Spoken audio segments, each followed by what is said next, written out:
I'm Tracy Decker, and you're listening to Deep Thoughts About Stupid Shit, because pop culture is still culture. And shouldn't you know what's in your head?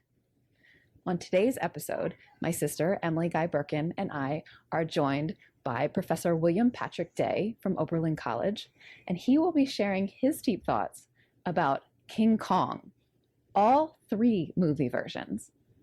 Let's dive in. Have you ever had something you love dismissed because it's just pop culture? What others might deem stupid shit, you know matters. You know it's worth talking and thinking about. And so do we. So come overthink with us as we delve into our deep thoughts about stupid shit. So, Professor Day, those of you who are avid and very observant listeners might recognize his name from our Fraggle Rock episode, because Professor Day oversaw my independent study where I looked at Fraggle Rock and some of the deeper political and sociological lessons in Fraggle Rock. So Professor Day teaches in the English department and cinema studies and comparative literature programs at Oberlin College. He's written about horror and gothic literature and vampires, and has a long-standing interest in pop culture.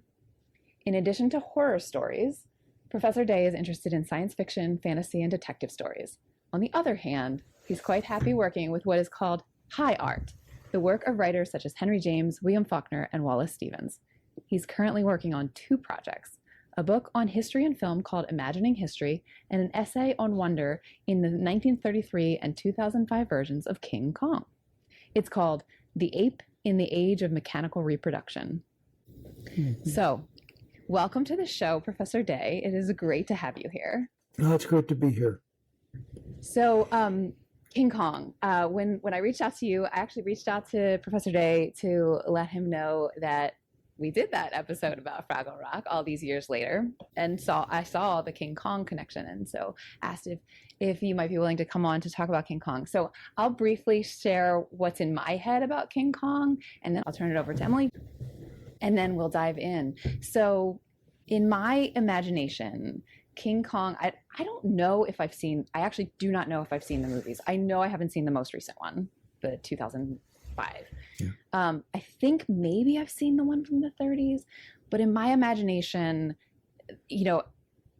immediately I think of the Empire State Building and the airplanes. Yeah. And all of the sort of derivative things, like Donkey Kong and some of the other like derivative images of the gorilla and the sexy, fragile woman. And I also immediately go to sort of racist tropes about hypersexualized and very strong Black men that King Kong kind of immediately brings to mind. So that's kind of what's in my head about King Kong, which is largely from the zeitgeist, because I don't think I've spent a lot of time, I know I haven't spent a lot of time watching it. Emily, what about you? What's in your head about King Kong? I don't know that I've seen all of the original film. I know I've seen bits of it. When you mentioned the 1976 film in the email that we were talking about, I was like, oh yeah, I have seen that. I remember seeing it on television. Yeah. I can recall it on the TV in the basement on 48 Millstone Road, Trace. I remember that. Very specific. Yes. And then I did see the 2005 one and enjoyed it very much. I remember Jack Black's character impressing me in that he was so charming and so awful. And how he like, as I was impressed by him as an actor, marrying those two things, that you're like charmed by him and then later realize like, oh, he's just completely morally bankrupt, which has very little to do with actual King Kong, but that's what I recall from the film. Also, Adrian Brody was in it, and I remember, was it Naomi Watts who played the Fay Wray part? Yeah, okay, yeah. So I have some like strong memories of that. A little bit about like there's a scene where King Kong is in like Central Park on ice, and he and Naomi Watts are like playing on the ice, and that really stuck with me. But the biggest thing I think of when I think of King Kong is actually the movie The Cider House Rules, which is based on the John Irving book. I'm a big John Irving fan, but I've never read that book. And I only happened to catch that movie, and it was sometime around when King Kong came out, the new version came out. And in the orphanage where the Tobey Maguire character grows up, they only have one movie, and it's King Kong. And so they watch it every single week. Yeah. And there's a point where he's telling someone like, oh, but it's a great movie. It's got everything in it. And I have found myself thinking, like, you know, that question, like you have to go to a desert island and you only have one movie for the rest of your life. What would it be? And I was like, actually, King Kong seems like it wouldn't be a bad one. Like that would, there is a lot to it that could actually make it not tedious to have that be the only film you watch over and over again. So that's where it kind of sits in my brain. So Pat, tell us what's at stake here. Why are we talking about it today?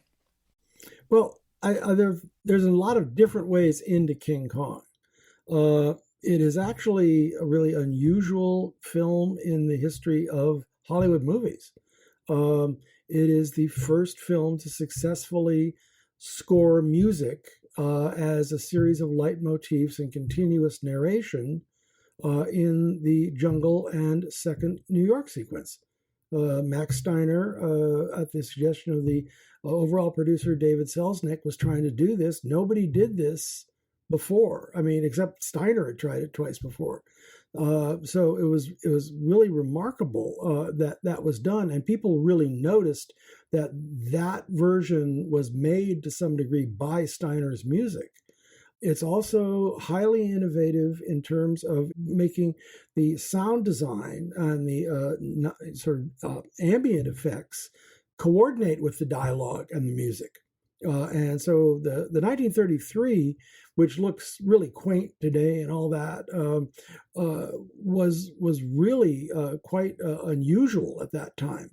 And its use of stop motion to try to do the King Kong, and that looks really odd at this point.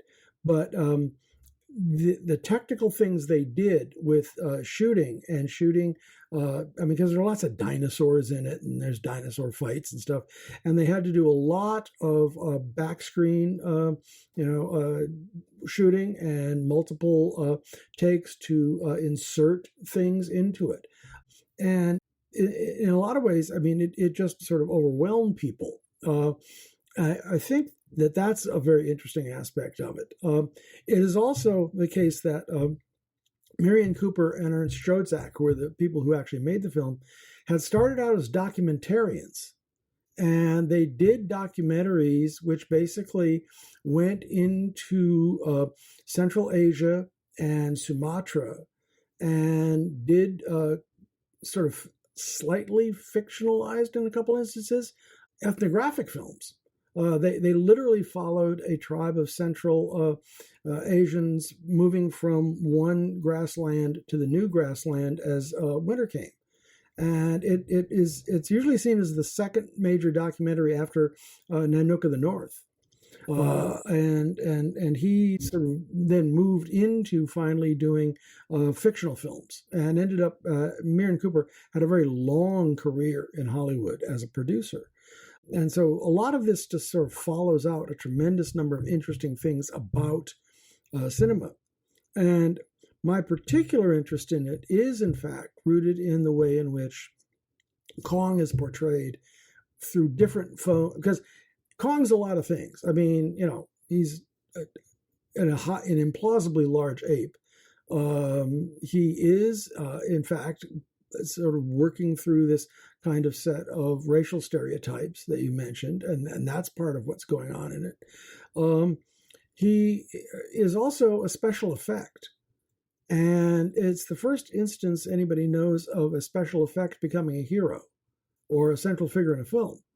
And from 33 to 76 to 2005, we really see the way in which the technology is used, and it modifies the way in which Kong, who ultimately in all three movies is an object of sympathy and engagement. And this was true in 33. people recognize that the death of Kong as he falls off the Empire State Building after trying to protect Anne, and clearly sort of accepting his own death to do that.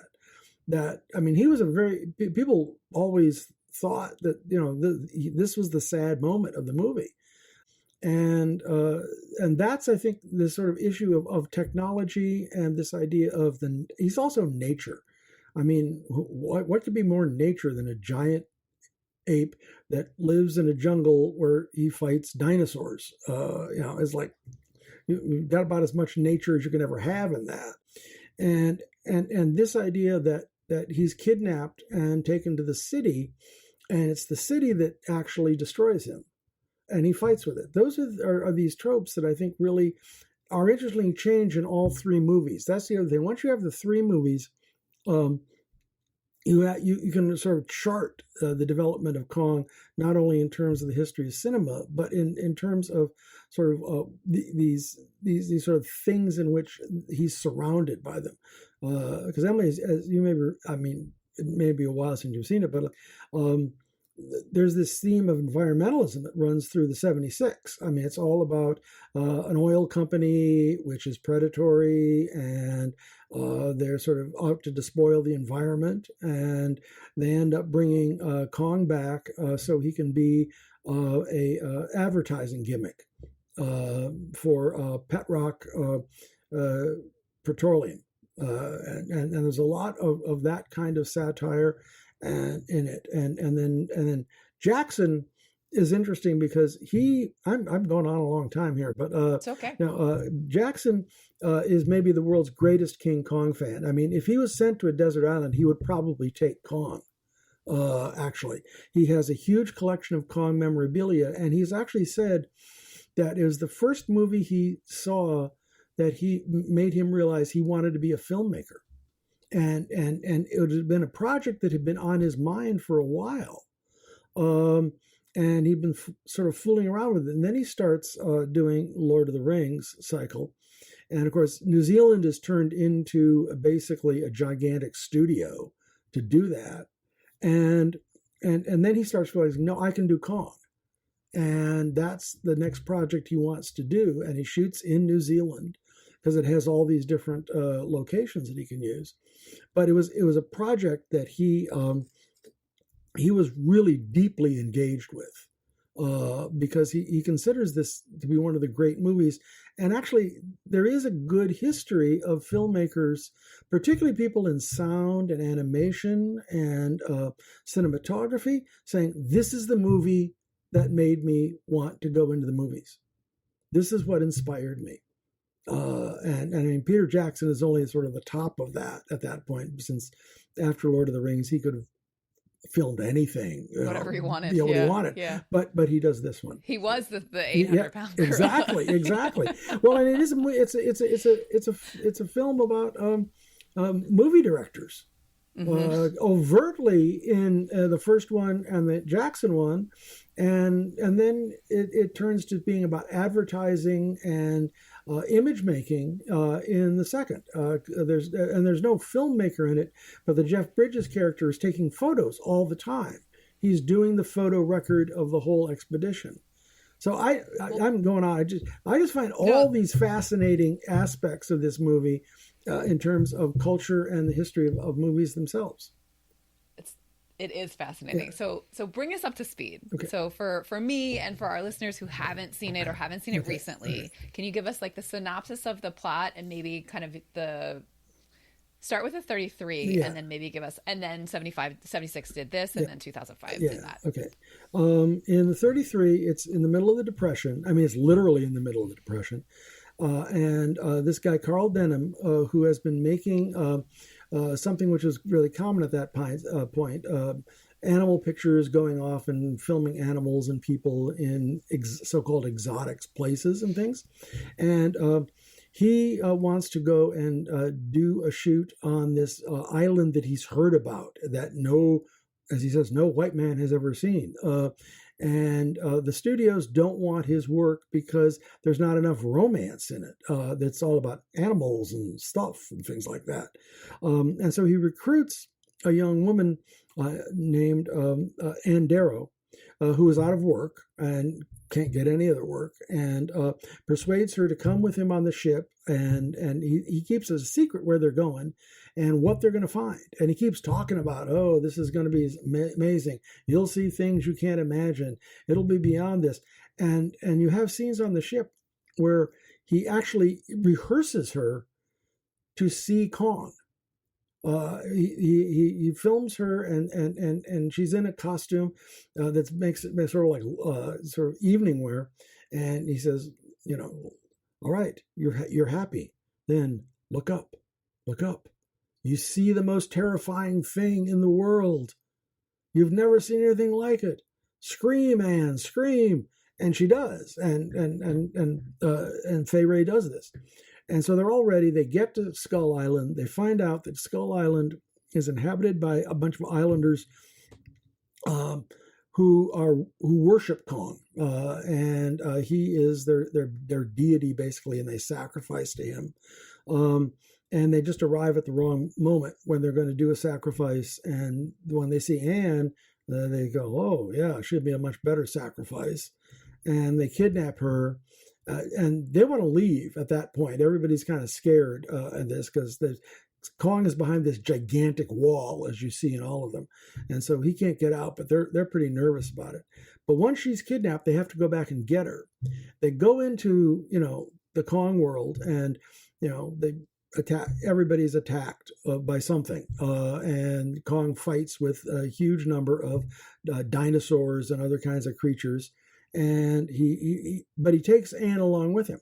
She's there as the sacrifice, but he's curious about her, and so he keeps looking at her and that. And then finally, the first mate, Jack Driscoll, in this film, who has fallen in love with her, even though he don't like women on ships, But as he says to her at one point, "Yeah, but you ain't women."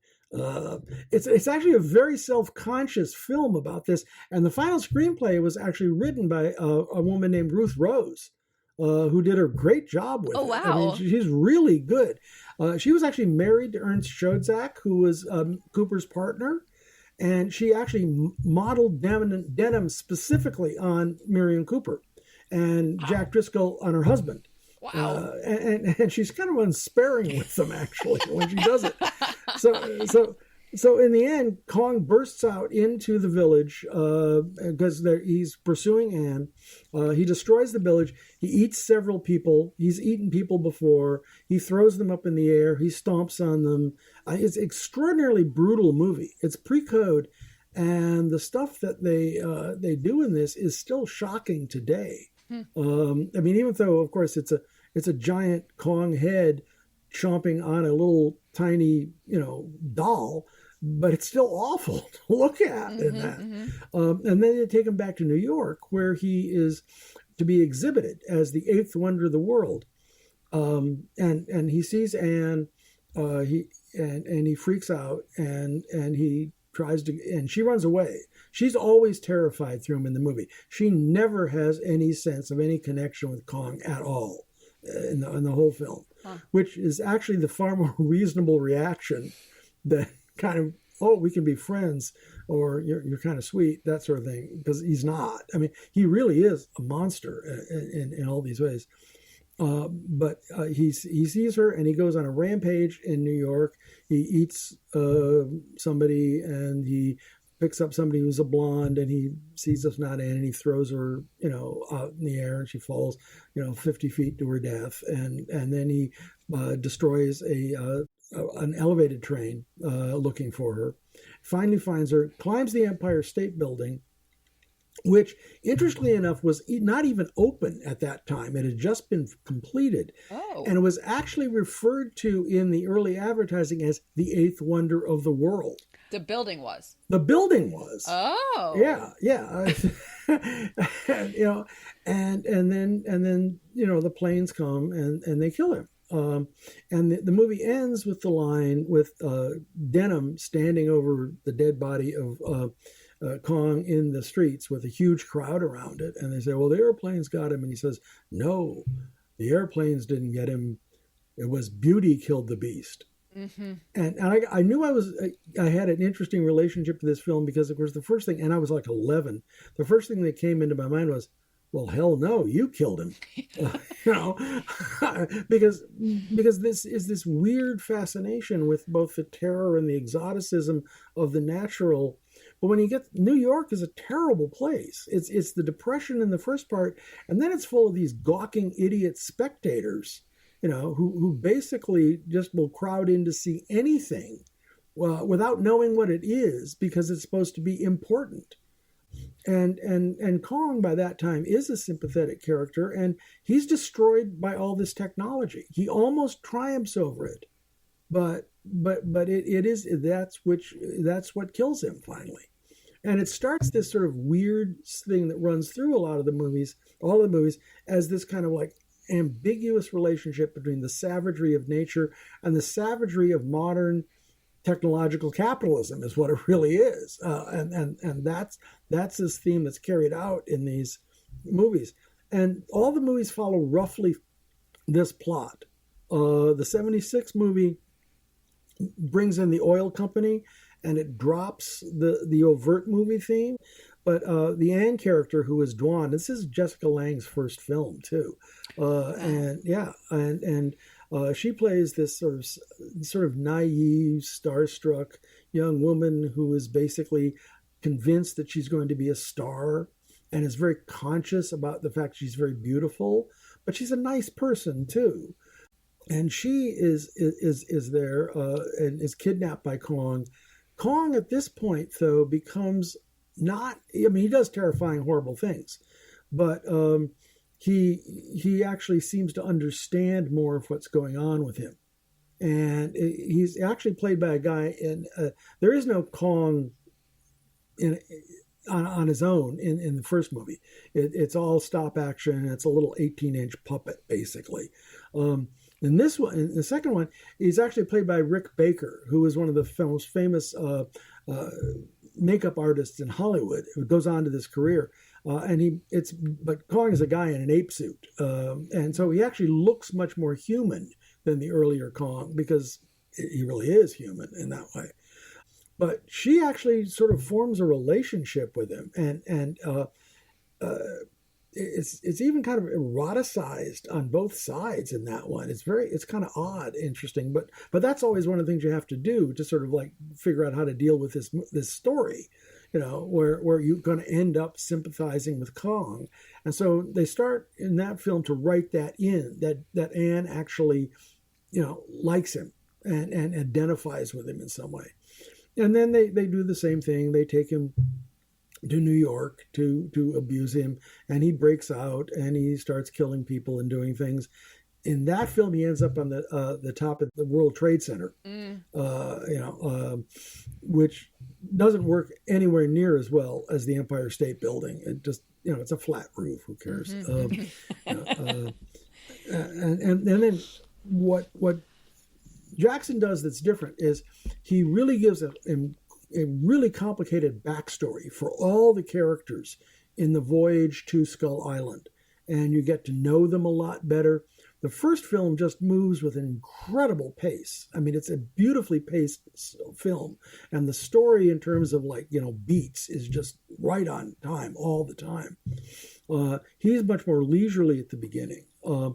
But what happens that's interesting to me is that, what's particularly striking is Kong is played by Andy Serkis, who did Gollum in Lord of the Rings. Yep. And it's CGI'd, and he is extraordinary. He's a very good actor when he's just being himself, but he's extraordinary at doing this kind of motion thing for like Gollums and Kongs and stuff like this.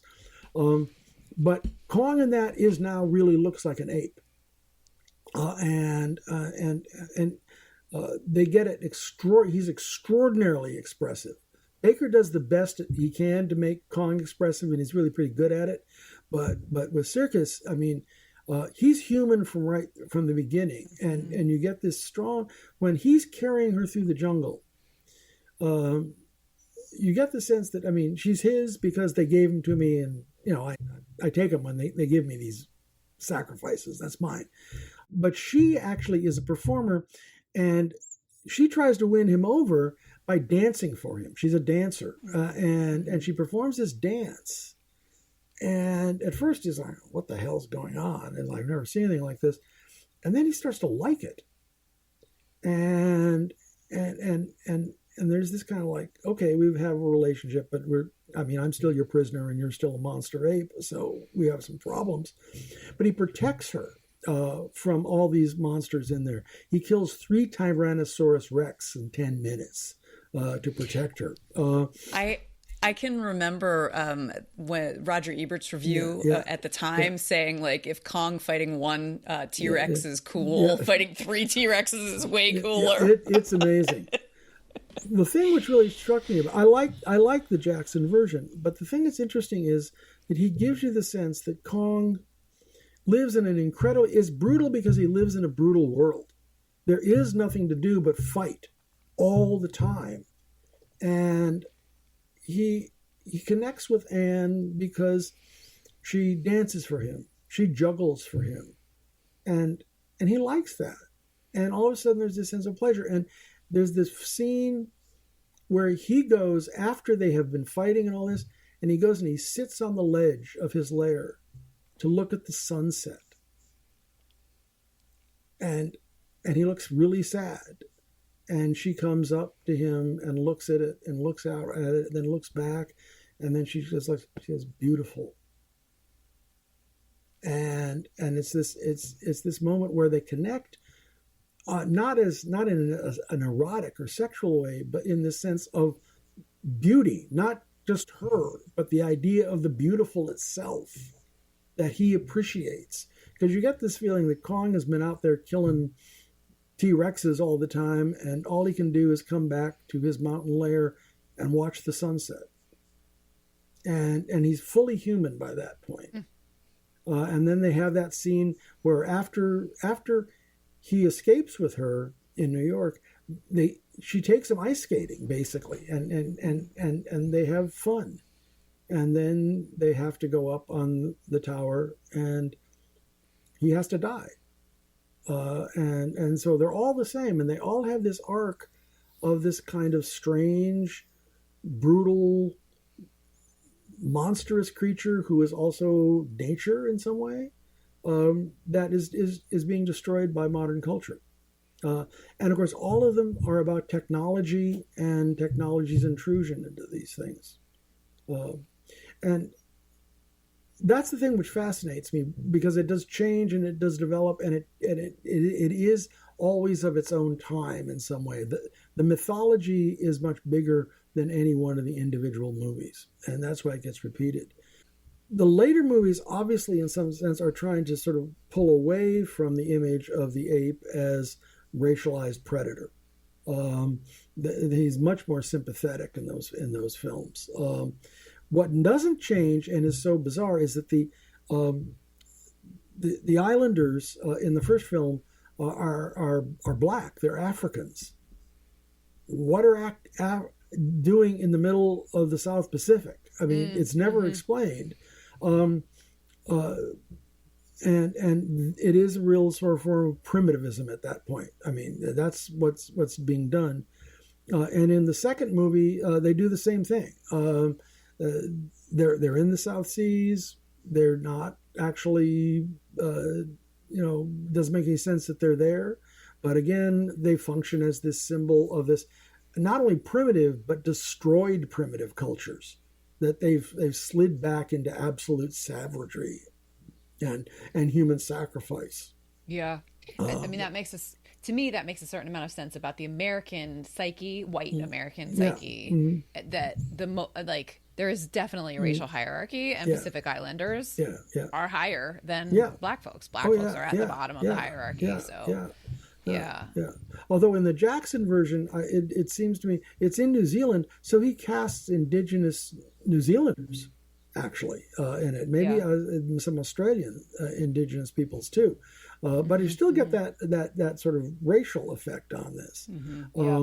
and I think that this is just so it becomes in the 30s. It's just baked into the world. I mean, that's who lives out there in these strange places, and they are, you know, savage in some way.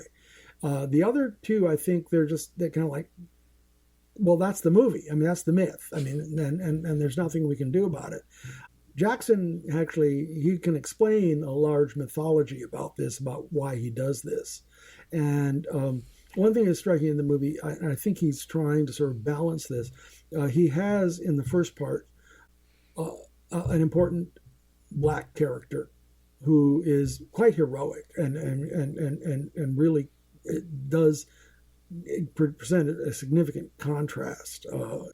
But you know, you can't get rid of the actual tropes that lie behind it in some ways. But I don't even think with Cooper that he's actually doing that for ideological reasons. It's just built into his life. I mean, it's just how the culture works. works. Oh yeah. Oh, he was. I mean, and he was a complete reactionary in his politics. You can't redeem this. But the one thing he said was like, oh, well, of course, the world is engaged in a race struggle for dominance, and then he says, but you know, I'm not sure if white people are going to win. We may not be superior. I mean, I like to think so because I'm white, but which actually has no actual value to it. But it was an odd moment. He was fascinated by technology, but he was also fascinated by using technology to get away from civilization. And that's a kind of tension that in his own life about this, because he saw himself as literally, he would use this word, as an adventurer. That's what he saw himself as being. So it's interesting. Well, I'm just thinking, I did a independent study when I was at Kenyon on the literature of British imperialism. Because I just find it really fascinating, and so I'm hearing a lot of echoes of what I studied. In that, like, there's this very clear criticism of kind of these imperial ideologies of, you know, like, we're gonna go to some place that no white man has ever been before, and it's like kind of, instead of the British version of it, which is we're going to go and we're going to take over everything and set up railroads, it's like, we're going to find the coolest thing there, we're going to make money off of it. Which is very American. Well, Cooper was very fond of Kipling and Rider Haggard. Those were things he read, and I'm sure he read some Edgar Rice Burroughs too, and was aware of those things. And that's all part of what I was reading, and is like so much of the DNA of our idea of adventure stories. Like, we talked about Rider Haggard a little bit when we talked about Indiana Jones. The idea, the fact that he thought of himself as an adventurer really hits with that viewpoint, just that it's such a privileged point of view to be like, I have the means, the ability, the right to just go wherever I want to go and do stuff there. And bring stuff back. Bring stuff back and disrupt people's like regular routines and rituals and say, well, isn't that interesting? And considering the fact that the directors were ethnographers, which is kind of, you know, a similar aspect of it. No. I mean, it is part of that whole cultural system that they would have been working in at that time. But the way in which each of the movies ends up also being critical of the culture represented by New York and the explorers, and the Denham character in the second movie he's played by Charles Grodin, and he's not Carl Denham, but he's basically the same thing.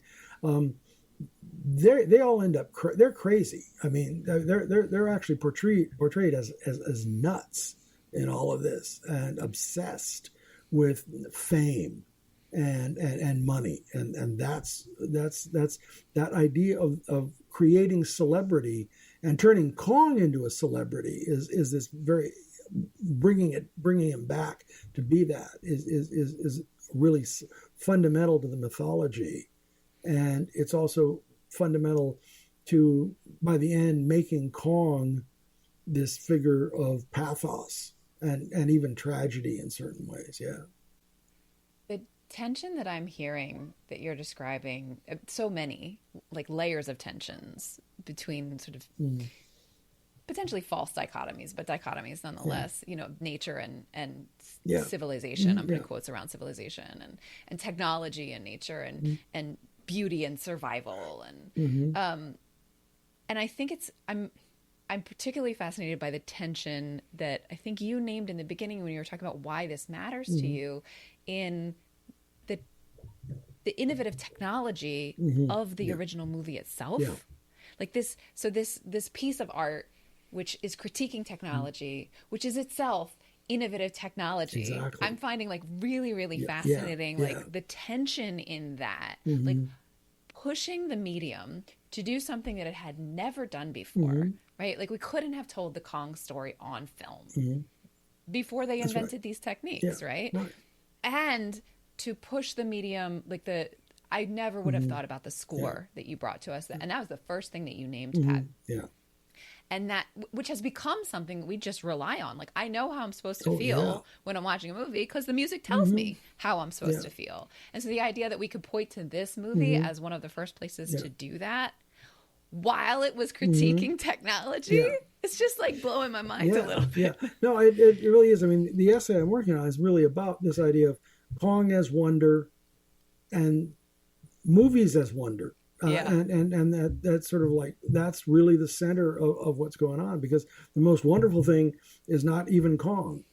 It's the movie about Kong, and he totally gets replaced by it in that way. Yeah. Well, and it's one of the things that we've talked about before, specifically when we were talking about Michael Jackson's Thriller, is taking a new medium seriously. Yeah. And so just because I'm thinking, like, with stop motion, I'm imagining that people are like, oh, what are you going to do with that? It's like, I don't know. I don't know if that's how they would react. But I do know when I have seen new media come about in my lifetime, it's immediately derided by traditional media.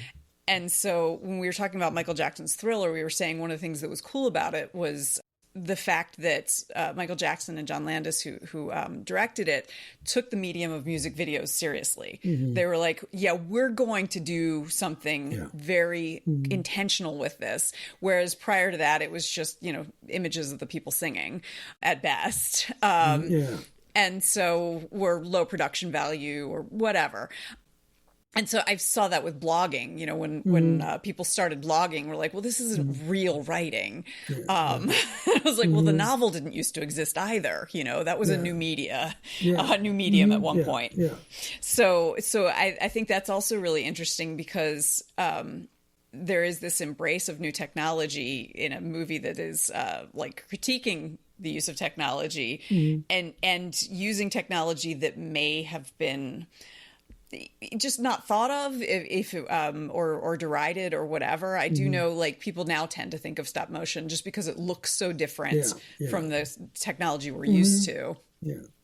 Oh yeah, and I mean, and it was startling when it was the stop motion when it was done.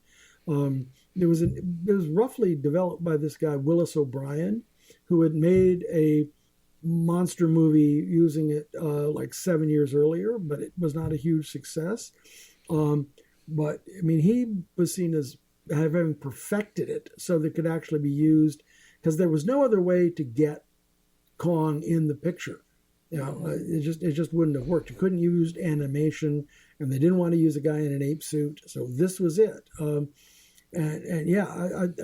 I mean, this is released in 1933. Sound film is still new. And the question of what you're going to do with it and how it will work is really complicated at that time. But its capacity to produce this level of wonder, and because the wonder is not just Kong, it's the wonder. Oh, what we have for all these kinds of movies. How did they do that?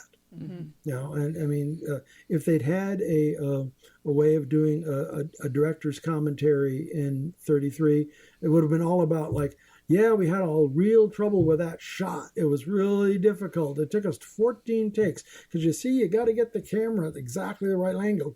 That's all they would talk about, this is how we made it. And that is in some ways, the fascination behind that.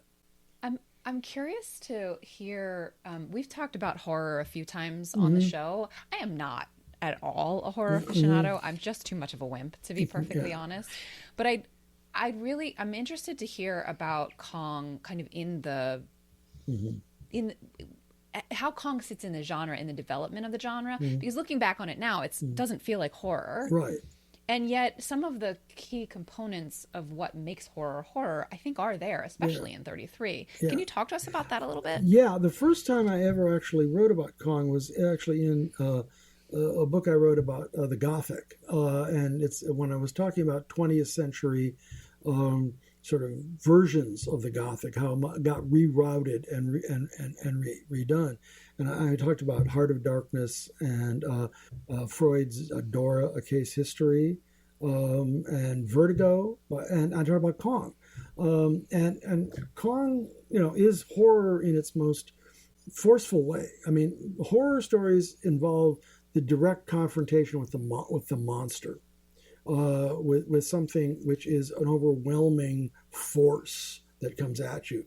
It's a little different than stories which are full of terror, which keep the monster away as long as possible. And of course, Kong does that on the voyage to the island.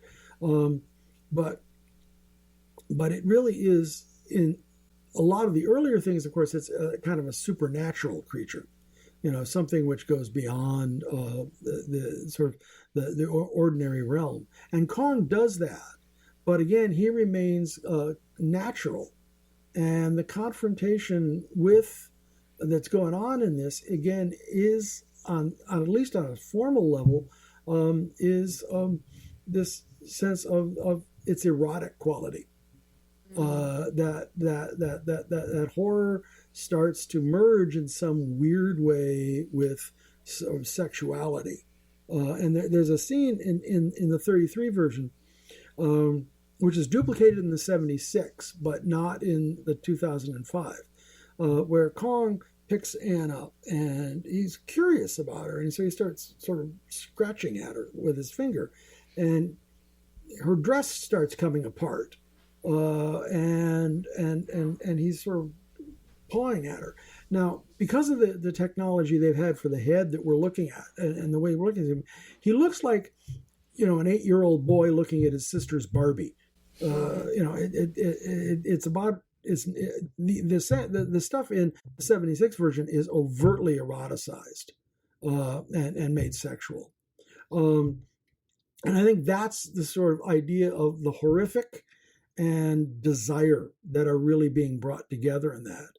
Because Kong he's not, in the first movie, I don't think he's driven so much by beauty. I mean, he is, because he's fascinated with Anne, and Fay Wray is quite attractive, and to regular people, not just apes, obviously.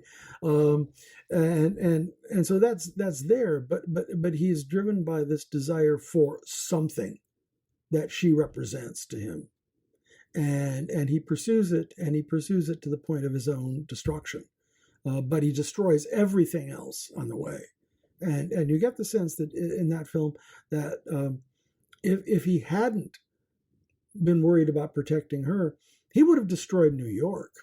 I mean he's that powerful in that way. And so it's this release of all of these kinds of horrible things that ultimately, manifest themselselves here in the primate that feels very close to the human at the same time. I think that's another thing that's going on with this, that we are related to Kong on some biological level, it's distant cousins type thing. Yeah, the symbolism of that, of what you're describing now, particularly with what you shared as the final line of the Yeah. movie that, had 11-year-old Pat Yeah. going, well, not really. Yeah.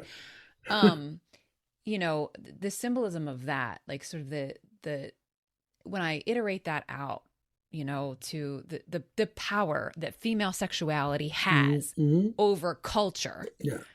right? That like this primal urge, which could have destroyed New York, Yeah.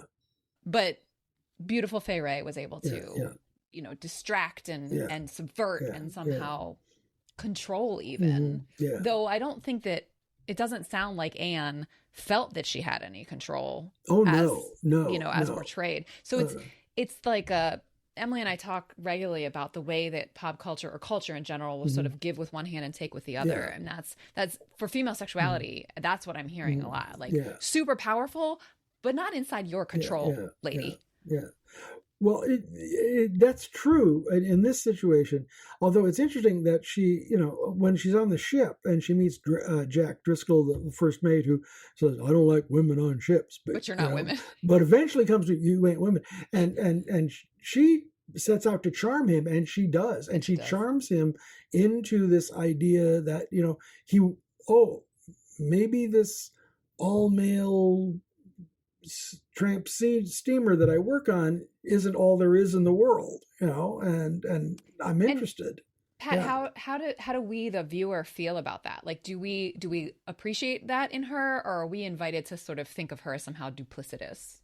No, she's quite sincere, and I mean, and actually, she doesn't do it really with Kong exactly, but she brings out this other side of Jack. That humanizes him. Yeah, exactly. And sort of like makes him sort of like feel things he's never felt before, and that is some idea of what's going on with Kong. Yeah, but he's just so scary that there's no other relation there.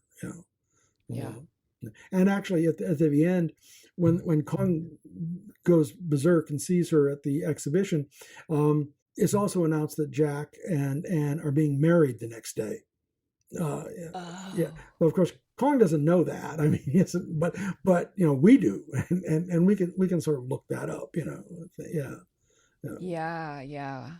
It's interesting to me that you mentioned in the essay that you wrote about the Gothic that you brought up Heart of Darkness, which I read and analyzed like at least 3 times in college. And the first thing I'm thinking is like I would love to. I'm now thinking I should do a double feature with the original King Kong and Apocalypse Now. I think that would be fascinating. Oh yeah. Because I'm just hearing a lot of echoes between the two of them. But I also the thing that I find like really fascinating is Heart of Darkness determines that like we are the heart of darkness, like that it's within us.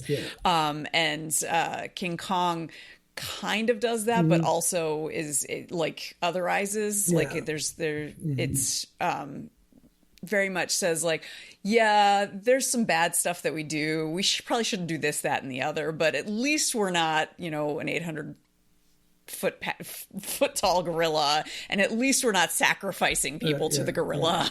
Yeah. Well, that's true. I mean, we're not sacrificing.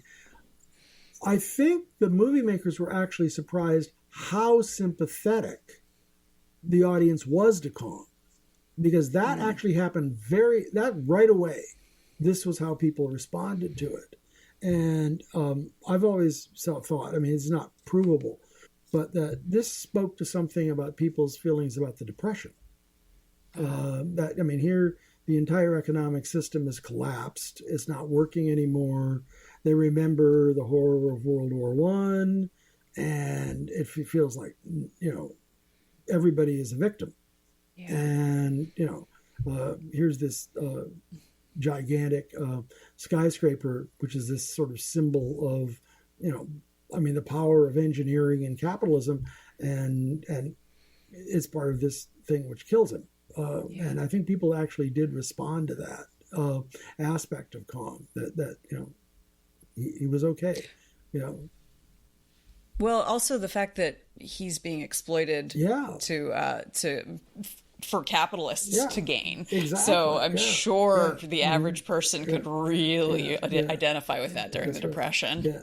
Although the portrait of the Kong audience as a version of a movie audience basically makes them look like idiots. It's really odd. I mean, if the audience is watching it in some way and seeing themselves in the audience for Kong, they are seeing them as fools. On the other hand, the audience for Kong is clearly rich people. It's very expensive to go see Kong. And they actually make that point, that this is what's going on with it. That makes sense. That makes a lot of sense. Yeah. So I'm going to pause here and invite you, Pat. You came on here. You've got a lot to say about Kong, which is awesome. Yeah. Mm-hmm. Is there anything that we didn't touch on that you wanted to make sure that you shared with us? Let's see. Things that are actually significant about this. There's again, you don't want to get me started on Kong, obviously. I mean, it just goes on and on and on. No, we definitely do. But... I mean, I sometimes think the only person who would want to talk to me is Peter Jackson. He has a lot of memorabilia too that I would love to see, actually. So there would be that. But no, I think we've covered most of the things that are really significant, the issues that are raised by them. And the way a certain kind of fantasy thing can move through culture and appear over and over again and always be reconstructed in some way or another and dealt with. Yeah, to reflect the time that it's needed. Yeah. Well, let me see if I can reflect back some of the highlights of what we spoke about, and Pat and Emily, feel free to stop me, interrupt, edit, add nuance. So I heard layers of tension in this movie. I heard sort of the fundamental kind of surface level tension between nature, represented by Kong, and capitalism and civilization, quotes around that word, represented by New York. And some of the interesting things about that surface level tension are the ways in which, though Kong was a monster, because he was representing nature and also the opposite of capitalism, there was a great deal of sympathy for him in the 30s, which the end of our conversation, we talked about sort of maybe set up by the audience. Who was the audience for Kong in the movie was not the audience proxy for us watching the film. In fact, they were also representatives of capitalism. Yeah. So there's definitely a sort of anti-capitalist message in this mythology, for sure in the original film. But it sounds like throughout the iterations. Yes.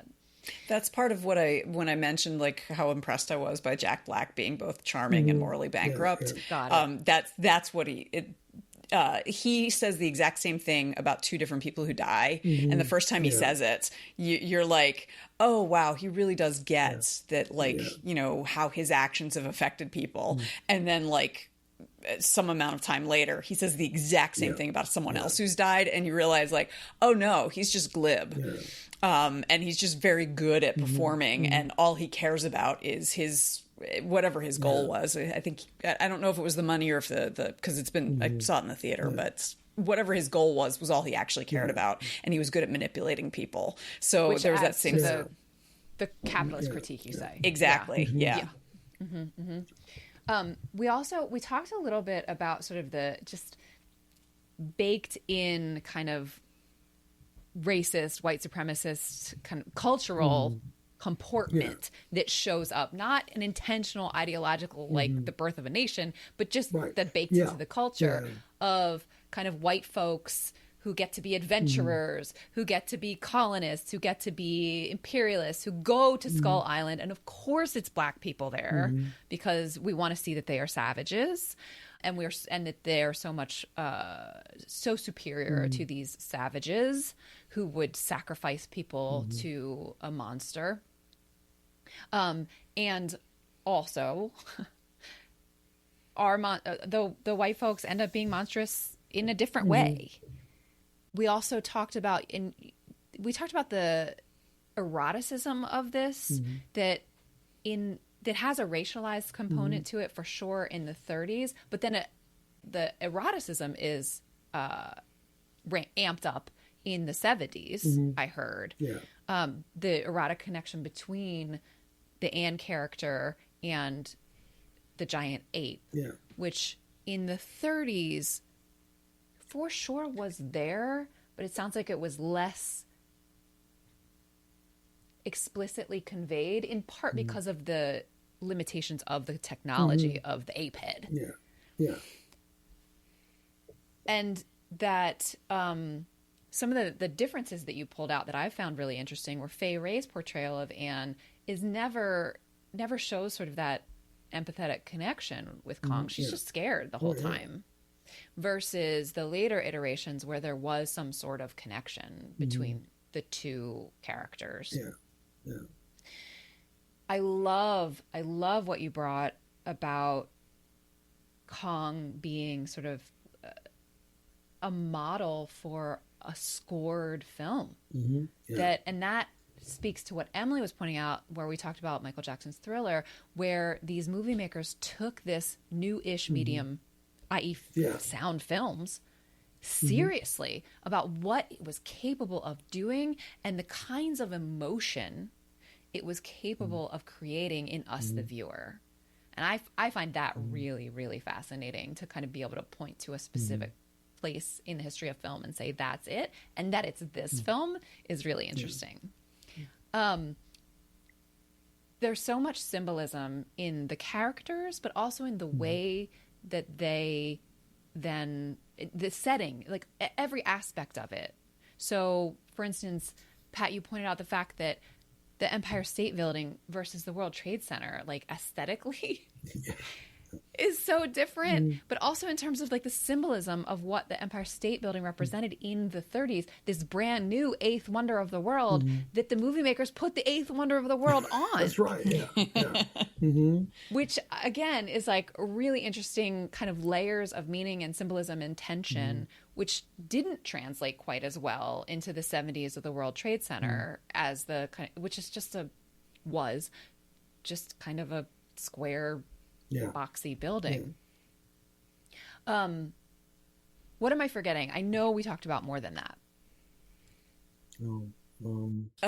We talked a little bit about how where King Kong fits in the idea of horror, and why we see some of the tropes that are common to horror in King Kong, and what that means.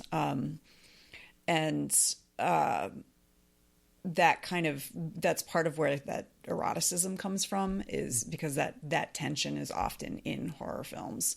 And then a little bit also talked about like giving with one hand and taking away with the other, about women's power. And female sexuality in particular. Yes. Yeah. I guess the only thing, I think this is what we covered, and I think this is all works. I think the other thing to remember is this is hung on an incredibly, when you're just watching it, particularly in the 33 really, where they really have a story that just cracks along all the way and is just mesmerizing to watch, and the action never stops once it starts, and all of those whatever they're doing with the effects, whether they work well or less so in the 76, or really well but different in 2005, those really are marvelous things to look at. That is something that you pointed out, Pat, about the storytelling in particular. The story you named, that the story beats, the pacing of the beats in 33 was perfect. I think that maybe even was the word that you used. And the way that then that adapts over the next two iterations. And Emily brought in our friend Roger Ebert and his point that like, it's just, if it's cool to watch Kong and a T-Rex, it's even cooler to watch Kong and three T-Rexes. That's right. Exactly. Yeah. So, we've spent a lot of time talking about sort of the intellectual, the symbolism and the tension, but just a reminder, and thank you for that this is just fun media Yeah, to yeah, consume. yeah. It's just enjoyable storytelling. Yeah. Yeah. Cool. Good. All right. Okay. Any final thoughts? Nope. I've really enjoyed this. Been great me to have a too. chance. Thank you. Yeah. So where can our listeners find your writing, Pat? The Gothic book, In the Circles of Fear and Desire, is published by University of Chicago Press. Okay. And the vampire story in American culture, What Becomes a Legend Most, is published by University of Kentucky Press. Okay, well, we will they're link still to in both print. of those. Yeah. Awesome. We will link to both of those in the show notes. So listeners, if you want to check that out. And do you know where the Kong essay is to be published? No. I'm still polishing it, to be honest with you. And this has been great because it's given me a chance to sort of run through it again and think about some things with this. That's great. Yeah. All right. Well, listeners, if and when Professor Day lets me know where it's published, I will add that retroactively to the show notes to this episode. And it has been so wonderful to be in space with you again. It has been. So I looked it up. I think it was maybe 97. Okay, yeah, that's about right. That sounds about right. For you for Fraggle Rock. I think that is. Yeah. Been a long minute, and it's really fun. And maybe we'll come back to you about I love vampire stories. I love vampires. I love dramatic irony is like my favorite literary device of all time. And vampire stories like have to have dramatic irony because we know that guy's a vampire. But not everybody knows. Exactly. Yeah. So maybe we'll have you back on to talk about a specific vampire in pop culture. Okay. All right. Well, it's been a lot of fun. Thanks so much, Emily. Great. I think it's your turn next. What are you going to bring me? I am going to bring you my deep thoughts on Four Weddings and a Funeral. Man. Movie that made Hugh Grant an international sex symbol. He was certainly my sex symbol for a long time because of that movie. Yeah. Whew, so cute. Yeah.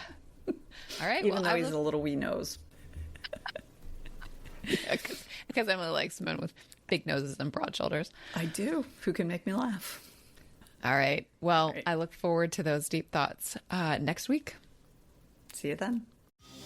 Do you like stickers? Sure, we all do.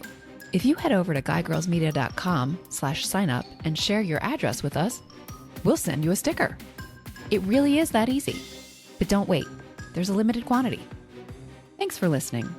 Our theme music is Professor Umlaut by Kevin MacLeod from Incompetech.com. Find full music credits in the show notes. Until next time, remember, pop culture is still culture. And shouldn't you know what's in your head?